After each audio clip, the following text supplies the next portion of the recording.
Friends எல்லாருக்கும் வணக்கம். Welcome to Madhunisha vlogs. Friends, இன்றைக்கி என்ன வீடியோ பார்க்க போகிறீங்கன்னா என்னுடைய டெலிவரி எக்ஸ்பீரியன்ஸ் தான் ஷேர் பண்ண போகிறேன். வாங்க வீடியோக்குள்ளே போகலாம். இப்போ தான் நம்ம சேனலை ஃபஸ்ட் டைம் பார்க்குறீங்க அப்படின்னா ப்ளீஸ் மறக்காமல் லைக் பண்ணி நம்ம சேனலை சப்ஸ்கிரைப் பண்ணி வச்சுங்க. அப்போ தான் நான் போகிற கிராமத்து வாழ்க்கை என்னுடைய லைஃப் ஸ்டைல் எல்லாம் உங்களை வந்து சேரும். இப்போ வாங்க வீடியோக்குள்ளே போகலாம்.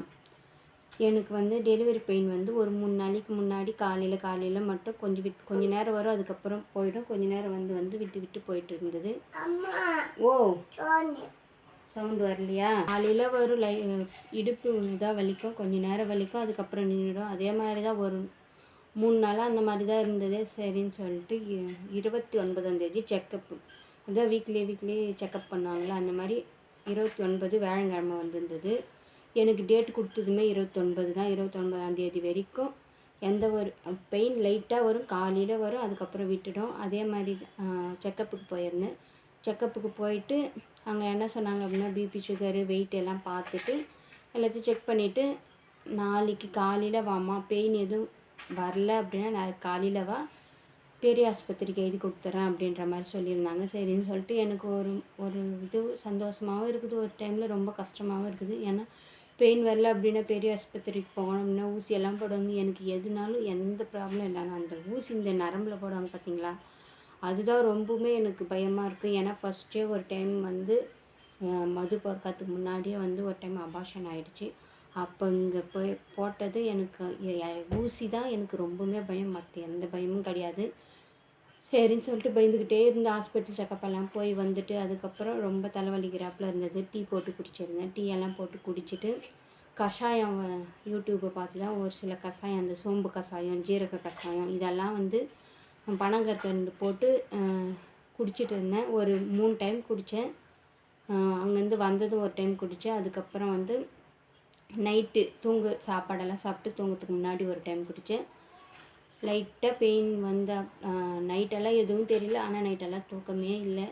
ஒரு பெரிய ஆஸ்பத்திரிக்கு போகணுமே, அட்மிட் ஆக சொல்லிட்டாங்களே அப்படின்ற மாதிரி பயமாகவே இருந்தது. சரின்னு சொல்லிவிட்டு மறுநாள் காலையில் லைட்டாக பெயின் இருந்தது. ஆனால் நான் சொல்லலை அத்தைக்கிட்ட, ஏன்னா ஒரு 2-3 நாளாகவே பெயின் விட்டு வந்துட்டு தானே இருக்குது, டேட்டுமே முடிஞ்சு போச்சு, எப்படி இருந்தாலும் ஹாஸ்பிட்டலுக்கு போய் தான் ஆகணும் அப்படின்றதுனால எல்லாம் கஷாயம் காலையில் ஒரு டைம் குடித்தா லைட்டாக பெயின் வந்துட்டு இருந்தது. சரின்னு சொல்லிட்டு ஒரு 9:30 மணிக்கு மேலே தான் தீட்டு படுற மாதிரி தீட்டு பட்டுட்டு, சரின்னு சொல்லிட்டு அதுக்கப்புறம் அத்தைக்கிட்ட சொன்னேன். நான் அதுக்கு முன்னாடியே ரெடி ஆகிட்டு தான் இருந்தேன், ஏன்னா ஹாஸ்பிட்டலில் போய் அட்மிட் ஆகிடணும். ஏன்னா இதோட லாஸ்ட்டு 29-30ஆந்தேதியோட லாஸ்ட்டு, அதுக்கப்புறம் ஆப்ரேஷன் பண்ணுறதோ இல்லை எந்த மாதிரி நார்மல் டெலிவரியோ அந்த மாதிரி சொல்லிட்டாங்க. சரின்னு சொல்லிவிட்டு எல்லாத்துக்கும் ரெடி ஆகி குளிச்சுட்டு ரெடி பண்ணிவிட்டு எல்லாத்தையுமே ரெடி பண்ணிவிட்டு கிளம்பிட்டு அப்போயே லைட்டாக பெயின் வந்தது. மது பாப்பாவுக்கு 3 மணிக்கு ஆரம்பித்த பெயின் கரெக்டாக 2:58 தான் பாப்பா பிறந்தாங்களே, அதே மாதிரி தான் இவளுக்கும் ஆகும் அப்படின்னு சொல்லிட்டு, ஏன்னா காலையில் ஒரு 9 மணிக்கு அந்த மாதிரி பெயின் ஆரம்பிச்சது. நான் அம்மாவுக்குமே சொல்லவே இல்லை, ஏன்னா தினமும் ஃபோன் பண்ணி கேட்பாங்க, வலி வந்துதா, அட்மிட் ஆகிட்டேன், என்ன ஆச்சுன்னு கேட்டுனே இருப்பாங்க. நான் எதுவுமே சொல்ல, இந்த மாதிரி அட்மிட் ஆகிறதுக்கு வர சொல்லியிருக்காங்க அப்படின்ற மாதிரி மட்டும்தான் சொல்லியிருந்தேனே, பெயின் வந்ததெல்லாம் சொல்லவே இல்லை. சரின்னு சொல்லிட்டு குளிச்சுட்டு எல்லாத்தையும் ரெடி பண்ணிவிட்டு போயிட்டோம்.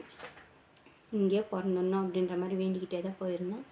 சரின்னு சொல்லிட்டு அங்கே போனதுமே நர்ஸ் எல்லாம் வந்து பெயின் வந்துச்சா அப்படின்னு கேட்டிருந்தாங்க. லைட்டாக விட்டு வருது அப்படின்ற மாதிரி சொல்லியிருந்தேன்.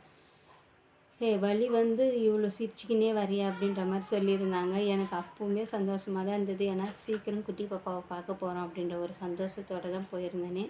சரின்னு சொல்லிட்டு ஒரு 11:30-12 மணி வரைக்கும் அந்த அளவுக்கு வலியில் விட்டு வரும். அப்போவுமே ஒரு பயம் இருந்தது, ஒரு வேளை பெயின் வரல, நார்மலாக பெயின் வரல அப்படின்னாலும் பெரிய ஆஸ்பத்திரிக்கு தான் அனுப்பிடுவாங்க. நார்மலாக பெயின் வந்து இதுவானால் தான் அங்கே பார்ப்பாங்களே, அப்படி இல்லைன்னா பெரிய ஆஸ்பத்திரி தான் அனுப்பிச்சிடுவாங்க அப்படின்றதுனால என்னவா சரி வரும். அதுக்கப்புறம் வந்து விட்டு வந்திருந்து அம்மாவுமே ஒரு 11:30 மணி போல் வந்துட்டாங்க. இங்கேயே டெலிவரி ஆகிடும் அப்படின்ற மாதிரி சொல்லியிருந்தாங்கம்மா அப்படின்னு சொல்லியிருந்தேன். சரின்னு சொல்லிட்டு இங்கேயே டெலிவரி ஆகிடும் அப்படின்ற மாதிரி சொன்னாங்க. போய் பாப்பா வாட்டு போ. சரின்னு சொல்லிவிட்டு அதுக்கப்புறமா வந்து அங்கேயே இருந்தோம். ஒரு 11-12க்கு அந்த அளவுக்கு வலி இல்லை. அதுக்கப்புறம் தான் சரியான வலி தாங்கவே முடியல. ஏன்னா ஃபஸ்ட்டு பாப்பாவுக்குமே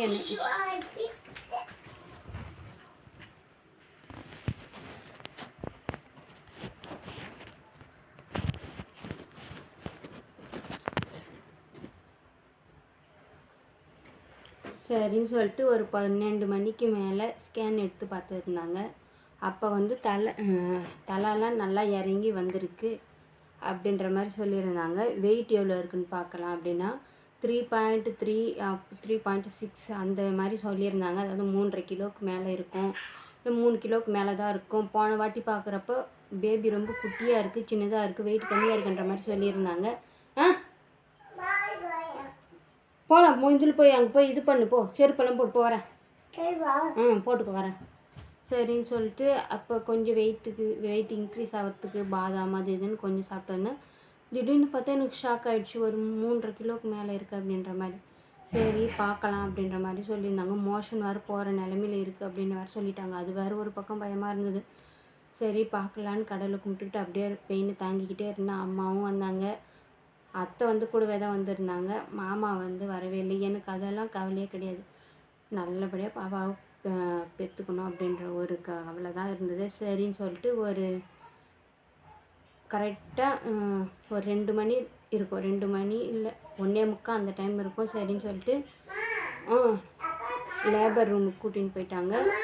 டக்குன்னு பிறந்துட்டாங்க. நான் நினச்சே பார்க்கல. சரி உக்காருவேன். இப்போ பொம்மை மேலே போடு. டக்குன்னு நினச்சே பார்க்கல. ஏன்னா குட்டி பொண்ணுக்கு வந்து வெடிகாலம் 3 மணிக்கு பெயின் ஆரம்பிச்சிது. கரெக்டாக 2:58 தான் பிறந்திருந்தாங்களா, அதெல்லாம் எடுக்காது விடு. 2:58 அந்த மாதிரி பிறந்திருந்தாங்க ஃபஸ்ட்டு பாப்பா. இதுக்கும் அந்த மாதிரி தான் ஆகும் அப்படின்ற மாதிரி நினச்சிட்டு இருந்தேன் நான். அப்படி இல்லை அப்படின்னாலும் ஒரு 5 மணி 6 மணி போல் ஆகும் அப்படின்ற மாதிரி நினச்சிருந்தேன். டக்குன்னு இதுவாகி ஒரு 2:29 பிறந்துட்டாங்க. என்னம்மா என்ன வேணும்? போய் பார்ப்போ வந்துக்குதானு.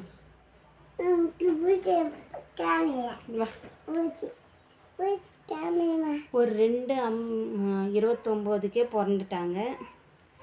ஆனால் தலை கொஞ்சம் பெருசாக இருக்குது அப்படின்னு சொல்லிட்டு அவள் பிறந்ததுக்கப்புறம் தான் வலியே ஆரம்பிச்சு அந்த தையல் போடுறேன்னு சொல்லிட்டு எனக்கு வந்து ஒரு 7 தையல் எடுத்து என்னுடைய டெலிவரி எக்ஸ்பீரியன்ஸ்.